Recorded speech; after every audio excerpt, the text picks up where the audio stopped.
Good, happy Friday morning. It's Friday, January 26th, 2024. I'm Riley King, and welcome to the Riley King Show right here on WRMK News Radio.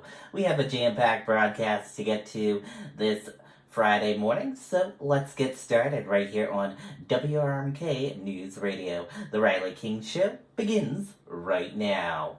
As always, if you'd like to weigh in on anything that we talk about and share on the broadcast, all you have to do, you can email us at rknetwork1995@gmail.com. That's all you have to do. rknetwork1995@gmail.com. Let's begin today's broadcast on a Friday here. A snowy Friday, snowing outside as we talk about beginning our broadcast, the Riley King Show. So let's get started right now. New Hampshire Republicans push back on RNC draft resolution to make Trump the GOP nominee. Let's take a listen to that report from WMUR News 9. If you live in Maine and you're replacing your water heater, consider a heat pump water heater. They're easy to install and with a Commitment 2024 now, and a draft resolution from the Republican National Committee is catching a lot of heat tonight. If it's approved, it would formally declare Donald Trump the party's 2024 presumptive nominee. WMUR's Marissa Tantino is following this for us from the newsroom. And Marissa, now Granite State Republicans are pushing back. Steve, they're pushing back hard. Members of the RNC here in New Hampshire are not happy with this and say it is a bad idea. This all comes after only two contests, the Iowa caucus and the New Hampshire primary. If approved, it would further solidify Trump's control of the party at a time when Nikki Haley is still competing with him for the nomination. Republican National Committee woman for New Hampshire, Juliana Bergeron, would be one of the committee members on this, voting on this, and she says she's a hard down. This just seems really like the complete wrong thing to do, and I certainly won't vote for it, and I don't think anybody here in New Hampshire is going to vote for it. I mean, why do we waste our time having these primaries if this can happen? And there's only 168 of us. It's, there's 3 people from each state and territory. 168 people should make this decision for the American public. I don't think so. Now, even Trump is coming out against this, writing on Truth Social, quote, "While I greatly appreciate the Republican National Committee wanting to make me their presumptive nominee, and while they have far more votes than necessary to do it, I feel, for the sake of the party unity, that they should not go forward with this plan, but that I should do it the, quote, old-fashioned way and finish the process off at the ballot box." Now, this news comes as the party prepares to gather in Las Vegas next week for the RNC's winter meeting, where the proposal is expected to be discussed. Okay, and there you go on that report. I think that Trump should do it the old-fashioned way. We want to hear from you as well on this. Feel free to weigh in on this by emailing us at rknetwork1995@gmail.com. Do that right now. Trump expected at closing arguments in E. Jean Carroll case. Let's take a listen to that report from NBC News. Hey folks, our fundraising deadline is coming up, and I need your support to reach our goal. Former President Trump on tap today, closing arguments and possibly a verdict as a jury weighs how much money and damages he must pay writer E. Jean Carroll for defaming her. Mr. Trump speaking out in a video posted overnight. I don't even know who this woman is. This is another scam. Mr. Trump, who last May was found liable for sexually abusing Carroll, stood by his denial of that accusation in the courtroom on Thursday, saying he, quote, wanted to defend myself, my family, and frankly, the presidency. The judge quickly striking that statement. As he tries to nail down his party's nomination, Mr. Trump is raging about Nikki Haley's refusal to exit the race and has been lobbing personal attacks at Haley. Wow, what a great victory. But then somebody ran up to the stage all dressed up nicely. The former president is threatening to blacklist Haley donors, warning they, quote, will be permanently barred from the MAGA camp.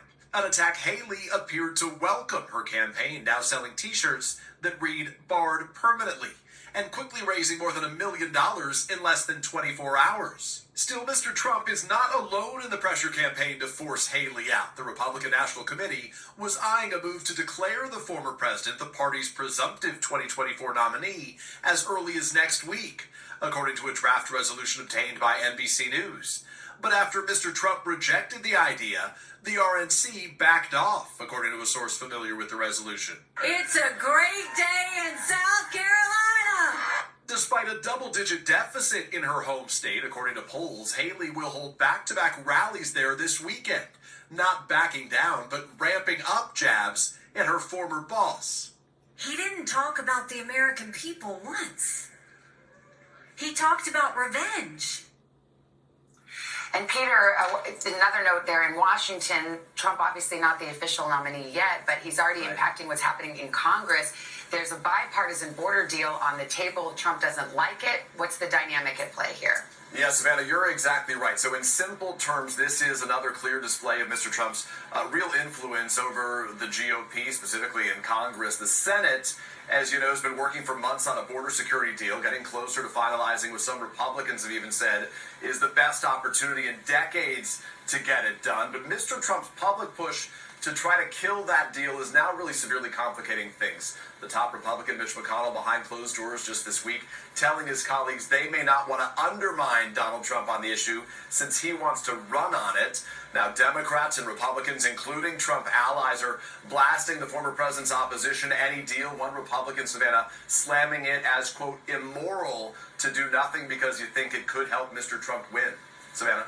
And a lot of Republicans think it won't get any better even if he does win the White House, so it's very controversial. Peter, thank you very much. Hey, thanks for watching. Don't miss the Today Show every weekday. Okay, and there you go on that report. We want to hear from you guys. Let us know what you think. You can weigh in on that story by emailing us at rknetwork1995@gmail.com. What do you think about Trump being at the closing arguments and what Nikki Haley said in that report? Let us know. Over in Bangor, Maine, Hudson University has a new president, the first female president. Let's take a listen to that report from WABI 5. Do you know if you have milk right now? It doesn't matter. Hudson University officials have been on the search for their new president after Dr. Robert Clark announced he would step down from the role last year. And of course, that's not an easy task, but luckily they already had a phenomenal candidate right at the university. Let's introduce you to Lynn Koyogan. Education has a tremendously transformational power. In October 2023, Dr. Robert Clark announced he will step down this year from his role as president of Hudson University. Now, after a months-long search, it's been announced that Lynn Koyogan will take the torch as the new president of the university.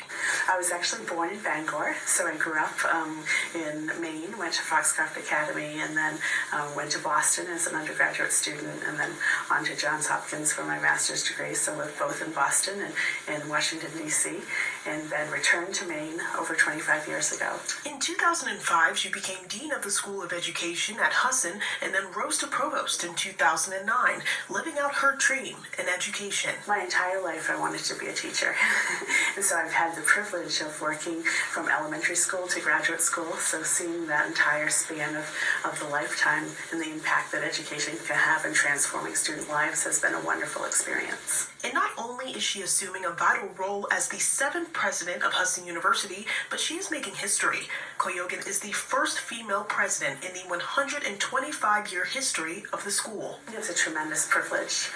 While I may be fortunate to be the first, I know I won't be the last.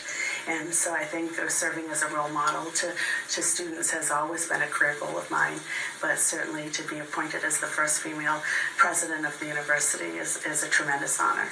A few of her favorite favorite things during her time at Hudson so far is experiencing the growth and expansion to many academic programs. However, being in the position to impact lives every day and set an example for others takes the cake. So it's certainly a pleasure to be selected as the 7th president of Hudson University. Cleogan will assume her role on July 1st. Next Gen 529, Maine's education. Okay, and there you go on that report. Very cool. And congratulations to her. Oh, look at your stock markets right now. The Dow Jones Industrial Average is in the green and doing good. S&P 500 in the green and doing good as well. NASDAQ in the green and doing good.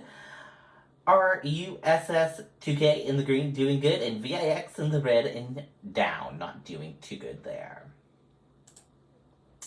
And a little breaking news that we have right now. Officials are going to provide an update on a plane crash in Londonderry at 11 o'clock a.m. A plane crashed in Londonderry neighborhood on Friday morning, according to officials. The crash happened on Colonial Drive around 7:30 a.m. The pilot was the only one on board. Londonderry Fire Chief told News 9 the person on board was extracted and taken to the hospital with unknown exact of injuries. The Federal Aviation Administration said Wiggins Air Flight 1046, a Beechcraft 99, left Manchester Boston Regional Airport and was heading to Presque Isle, Maine. The plane crashed in the woods behind a home on Colonial Drive. There is no damage to any of the homes. FAA and National Transportation Safety Board will be investigating, the FAA said, and we will keep you updated on that. That does it for this edition. Any stories that you heard and would like to share your opinions with, you can email us at rknetwork1995@gmail.com. And thank you for tuning in for this edition of The Riley King Show right here on WRMK News Radio. Have a wonderful rest of your Friday, everyone, and see you back here on Monday with more coverage. Enjoy. Bye.